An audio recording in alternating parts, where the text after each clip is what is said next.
Hari ini kita mau belajar firman Tuhan, judulnya adalah Sahabat Terbaik. Judulnya apa? Sahabat Terbaik.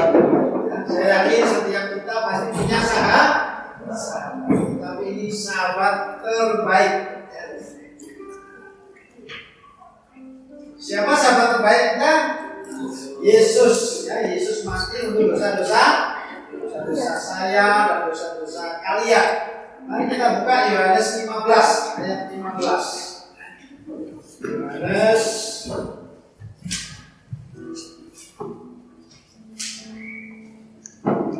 ayat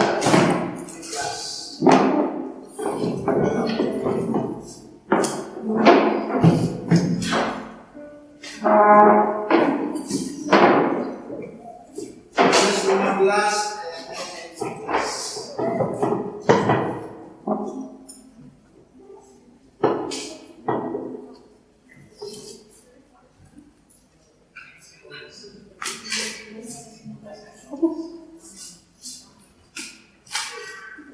Sudah ketemu? Kalau sudah ketemu kita baca sama-sama yang keras. 1, 2, 3. Aku sudah menyebut kamu lagi hamba, sebab hamba tidak tahu apa yang dibuat oleh Tuhannya. Tetapi aku menyebut kamu sahabat, karena aku telah memberitahukan kepada kamu segala sesuatu yang telah dengar dari Bapa. Nah, hari ini kita mau belajar, tahukah kalian bahwa Alkitab itu berisi dua kabar. Yang pertama adalah kabar buruk, dan yang kedua kabar baik. Jadi ada kabar buruk dan kabar baik. Nah, kita mau belajar bersama-sama. Yang pertama, kabar buruknya apa? Ya. Kabar buruknya adalah ternyata kita ini adalah orang berdosa. Kita orang berdosa. Kenapa? Kita suka berbohong, tidak taat, apalagi mencuri, membenci, berkata kotor dan lain-lain. Karena kita ini adalah orang berdosa. Ya. Pasti semua pernah dengar dan tahu cerita ini. Ini adalah Taman Eden. Ada yang tahu Taman Eden itu letaknya di mana sih? Taman Eden itu di Timur Tengah, di Irak, ya, di bumi, jelasnya di bumi ya. Di sana ada 4 sungai, yaitu Efrat, Tigris, Pison dan Gihon. Tapi yang 2 sungainya sudah tidak ada. Tapi Efrat dan Tigrisnya masih ada, ya, di dekat Irak. Nah, waktu di Taman Eden, ya, ceritanya itu ada yang namanya Adam dan Hawa, ya. Adam dan Hawa dia waktu datang kepada Tuhan karena dia diberikan tugas untuk menikmati taman Eden. Ya. Waktu itu belum ada dosa, ya, mereka bisa lalu bersama-sama dengan Tuhan. Pasti orang yang bersama-sama dengan Tuhan dia akan selalu merasakan suka. Waktu itu Adam dan Hawa senang karena dia bisa menikmati semua buah, menikmati keindahan taman Eden, berkelama dengan semua binatang dan sebagainya. Dia selalu bersama-sama dengan Tuhan, berkomunikasi dengan Tuhan. Ya. Nah, tapi lihat, perhatikan. Selalu ada yang tidak suka. Siapakah itu?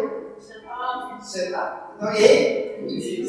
Dari dulu sampai sekarang, yang namanya setan atau iblis itu tidak senang dengan orang yang dekat dengan Tuhan. Waktu itu iblis juga tidak suka karena Adam dan Hawa selalu bersama-sama dengan Tuhan. Ya, lalu dia menyusun sebuah rencana. Ya, karena dia tahu bahwa Tuhan memberikan sebuah perintah. Ada yang tahu perintahnya apa? Semua buah di dalam taman ini boleh kamu makan, tapi satu yang tidak boleh. Namanya buah apa? Buah pengetahuan yang baik dan pengetahuan yang jahat. Nah, iblis tahu, maka dia menyusun rencana. Ya. Buah yang lain boleh kamu makan, tapi yang ini tidak boleh. Tidak boleh. Ya. Sebab kalau dia makan buah ini, maka dia akan mati. Kata firman Tuhan begitu ya. Tapi kemudian suatu hari Hawa datang ke sana. Wah itu kayaknya menarik dibandingkan buah yang lain. Nah, seringkali memang larangan atau dosa itu seringkali lebih menarik. Kalau dilarang biasanya Anda ingin melakukan. Misalnya dilarang buang sampah di tempat ini, biasanya banyak sampahnya nggak? Banyak. Kalau orang banyak buang sampah di tempat ini, ya. Dilarang lewat pintu ini, kalian pasti penasaran ingin lewat pintu tersebut. Jadi kalau dilarang biasanya selalu ingin mencoba. Ya. Nah itulah sifat manusia, ya, ingin, ya. Tidak boleh terlambat, gitu ya. Kadang-kadang masih terlambat. Nah ini Adam tiba-tiba dia datang, ya, melihat buah itu padahal dia tidak boleh. Karena semua buah boleh, tapi satu yang tidak boleh. Artinya apa? Ada peraturan dari itu. Tetapi anak dia datang seekor ular itu adalah binatang yang paling cerdik dari seluruh binatang. Iblis masuk ular lalu dia menyebut siapa? Kamu sekali-kali tidak akan mati ketika kamu memakan buah itu. Padahal sudah dikasih tahu apa? Kalau dia makan dia akan mati. Nah seringkali kita sebagai anak-anak Tuhan seringkali diberikan peraturan. Seringkali kita langgar, kita tidak tahu, ya. Dan akhirnya apa yang terjadi? Akhirnya dia memakan buah itu, dan dia jatuh dalam dosa, dan Tuhan marah. Dia diusir dari mana? Diusir dari taman. Dia tidak boleh lagi bersama-sama dengan Tuhan. Ya. Nah itulah sebabnya manusia akhirnya harus bersusah payah. Tadinya dia tinggal menikmati, tinggal makan buah, dia tidak perlu menanam. Sekarang dia harus bersusah payah, dia harus bekerja keras, ya. Kalau ingin makan buah dia harus menanam dulu, gitu ya. Semua harus berjerih payah. Itu karena dosa. Apa penyebab dosa? Saya tahu? Iblis. Penyebab dosa. Manusia jatuh dalam dosa itu karena tidak taat. Saya mau tes. Di sini semua anak belajar taat ya? Belajar taat ya? Semua mau jadi taat kan? Siapa yang berani maju ke depan?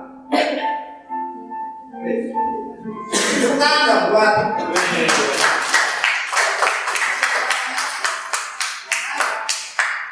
Nah selama ini pasti diajarkan untuk jadi anak yang taat.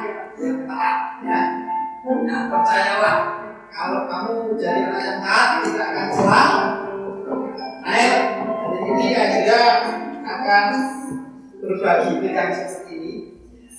Nanti kalau dia bilang anak seperti ini berarti dia ternyata anak yang taat. Ya. Dua, bagi. Ya.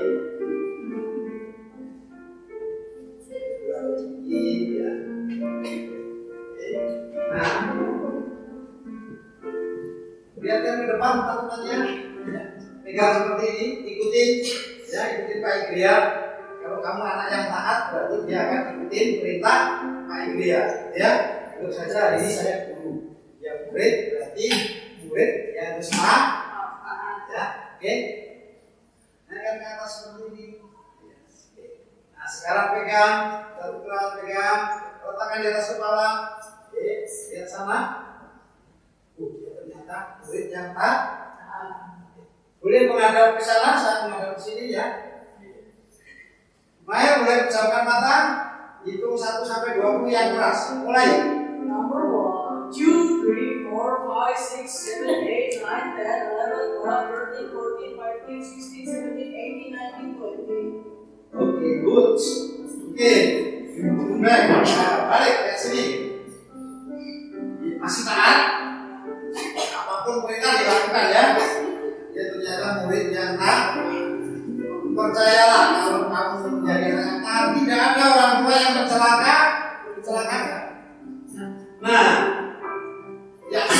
ngomel, tidak ada orang tua yang akan membuat salah. Hitungan ketiga ikuti Pak Igria. 1, 2, 3. Oke teman-teman,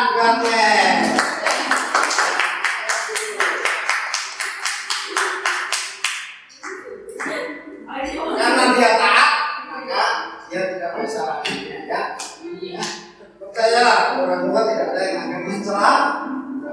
Nah, karena tidak taat itulah penyebab dari apa dong? Dosa. Ya, seringkali kita tidak taat, harus bersusah payah. Jadi kalau tidak taat temannya siapa? Setan. Tinggalnya di mana?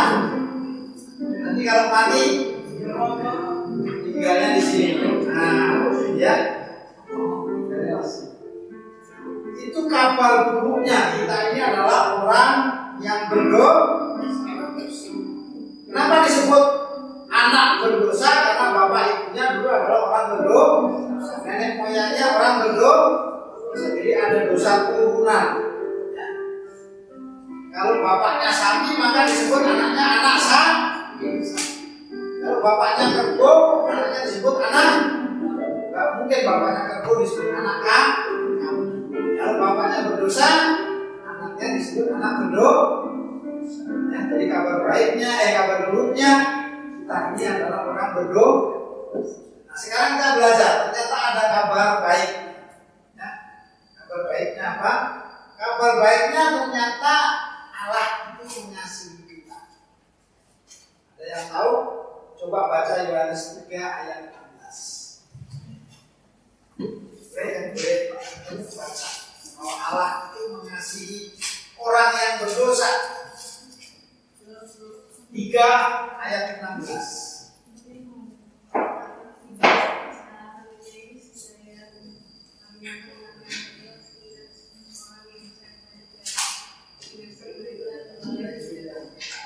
Karena begitu besar kasih Allah akan ya dia mengaruniakan anaknya ya. Dan siapa yang percaya kepadanya maka dia tidak binasa. Dia akan memperoleh hidup yang ya. Coba kalau kayak dia tanya, kalau nanti kalian mati kira-kira yakin nggak masuk surga? Yakin. Apa yang membuat kalian yakin masuk surga? Percaya kepada Tuhan. Tuhan siapa? Banyak sekarang, banyak Tuhan ya. Tuhan Yesus. Perbuatan baik bisa nggak menjamin kita masuk surga? Tidak bisa. Ya. Nah, di agama baik yang lama itu perbuatan baik katanya bisa menjamin masuk surga. Tidak bisa. Ya. Karena kita ini orang berdosa. Perbuatan baik maupun 1000 kali kalian berbuat baik, tetapi 1 kali saja berbuat dosa, maka yang 1000 itu menjadi sia-sia. Contohnya gini, kalau ibu kita bikin kue, lalu ada telurnya 10 telurnya, 9 telurnya bagus, lalu ada 1 telur busuk, kuenya jadi enak apa? Enggak. Padahal yang 9 baik, yang 1 buruk. Nah itulah sama, kebaikannya banyak, 1 kali kebusukan maka kebaikan itu menjadi sia-sia. Nah anak kabar baiknya tadi karena manusia itu berdosa, Allah kasih dia sedih ya. Orang berdosa ya. Manusia turun ke dunia, Tuhan Yesus turun ke dunia menjadi manusia. Nah suatu hari ini ada anak bernama Ami, lalu dia pulang sekolah. Waktu dia pulang sekolah itu dia di sana ada petugas pemadam kebakaran sedang membuka keran dan menyiram air jalan. Dan airnya itu lama-lama akan menggenang dan sampai ke semut itu. Dan semut itu pasti akan mati. Lalu Ami bilang begini, semut, kamu minggir, lari, supaya kamu nanti nggak kena air. Kalau kena air kamu akan mati. Tapi semutnya dengar nggak? Enggak. Akhirnya semutnya kena air dan akhirnya semutnya mati. Padahal tadi udah dikasih tahu ya, semut minggir, ayo lari. Kalau kamu nggak lari kamu akan semut-semut itu mati ketimpa air. Akhirnya waktu dia pulang, mamanya tanya, kenapa kamu sedih? Tadi aku udah kasih tahu mama, semutnya nggak mau dengar. Ya mamanya bilang apa? Ya jelas semutnya binatang nggak manusia. Kecuali kalau kamu berubah jadi semut dulu, setelah sama-sama jadi semut, maka kamu bisa ngomong dengan ya. Nah itu gambaran kenapa Tuhan Yesus datang ke dunia ini jadi manusia, supaya sama dengan kita, dan sehingga kita bisa mengerti ketika Tuhan berbicara dan berfirman kepada kamu. Yesus mati di kayu salib untuk menebus apa? Dosa-dosa. Ya. Ada 7 luka, ada 7 pencurahan darah pada waktu Yesus disalib. Ya. Yang pertama, luka memar. Luka memar waktu dia ditinju oleh tentara Romawi, di dalamnya ada darah yang membeku. Ya. Ini berbicara tentang apa? Tentang segala penyakit, beban hidup, penderitaan. Tetapi melalui luka Yesus, maka beban penderitaan itu ditolong dan diberikan. Lalu luka yang kedua yaitu waktu Yesus dicambuk, kulitnya terkoyak dan darahnya keluar, dan bilur-bilurnya itu menyembuhkan penyakit. Jadi kalau kita yang punya sakit penyakit, kita berdoa kepada Tuhan Yesus, maka Yesus sudah menebus dan menyembuhkan segala penyakit melalui bilur-bilur. Dan yang ketiga, luka akibat dia memakai mahkota duri.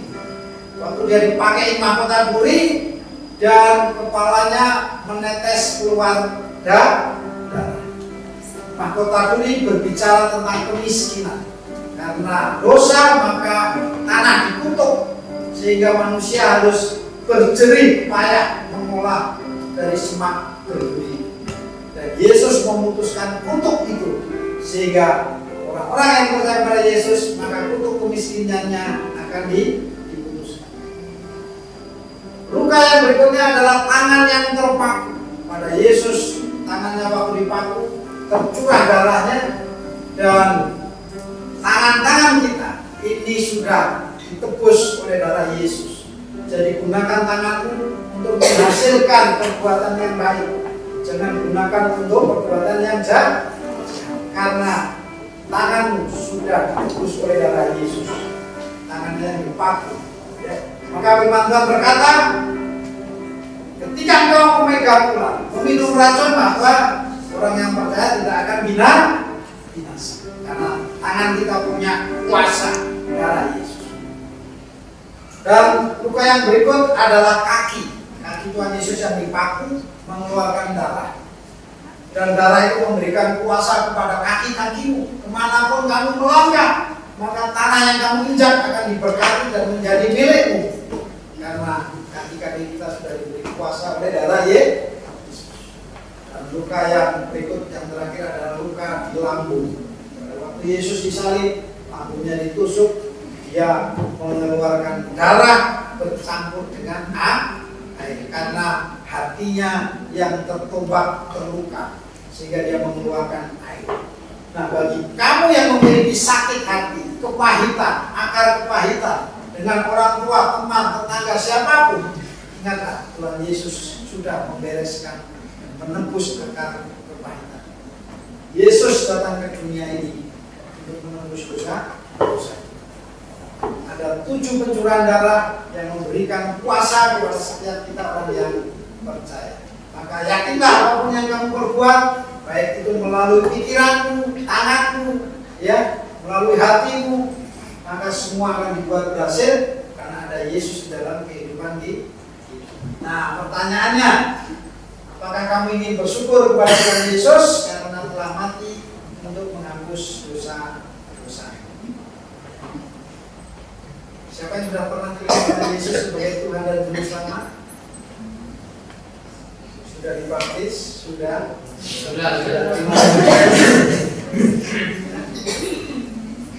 Coba lihat bandingkan dengan agama selain itu. Ya. Mereka untuk masuk surga, mereka harus menembus dengan kewajiban binatang. Dia harus potong sapi, potong lembu. Ya. Tapi kita orang berdosa ditebus tidak dengan sapi, dengan lembu, tetapi dengan siapa? Dengan Tuhan sendiri, Yesus. Kenapa? Kita ini manusia setara digantikan dengan manusia. Makanya kita berdosa ditebus oleh darah Yesus yang manusia. Kita manusia hina digantikan manusia yang mulia. Bukan manusia yang hina digantikan dengan sapi yang mulia. Ya. Kalau naik saya bilang, kamu gantengnya kayak sapi saya, pasti nggak suka kan? Karena manusia tidak bisa disamakan dengan sapi. Dia harus disamakan sama dengan Tuhan sendiri katanya.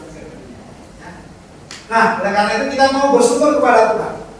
Mengucap syukur karena Dia sudah mati di kayu salib menghapus dosa-dosa kita. Dan kelak kalau kita mati ada jaminan bahwa kita akan tinggal di surga bersama-sama dengan Tuhan.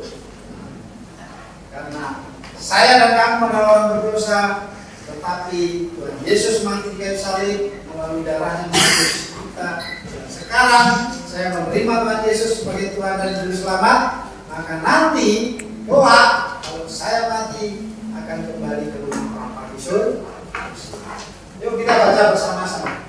Yang keras 1, 2, 3. Tuhan Yesus, aku bersyukur karena Engkau sangat mengasihiku sehingga Engkau mati untuk menghapus dosa-dosaku. Aku ingin Engkau menjadi juru selamatku dan sahabat istimewaku.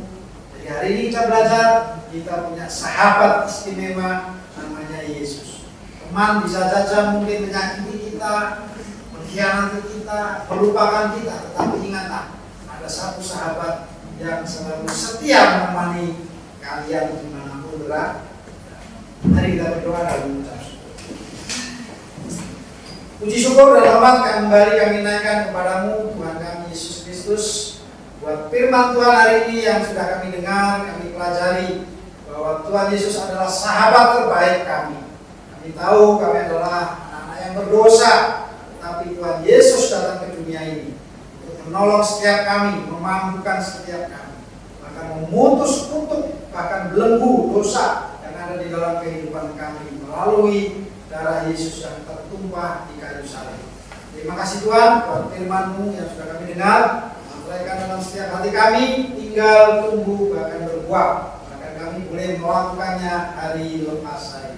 Di dalam nama Tuhan Yesus Kristus kami sudah berdoa dan mengucap syukur. Haleluya. Amin. Yuk kita nyanyi satu lagu yang tadi yang pertama. Sama Tuhan Yesus terima kasih.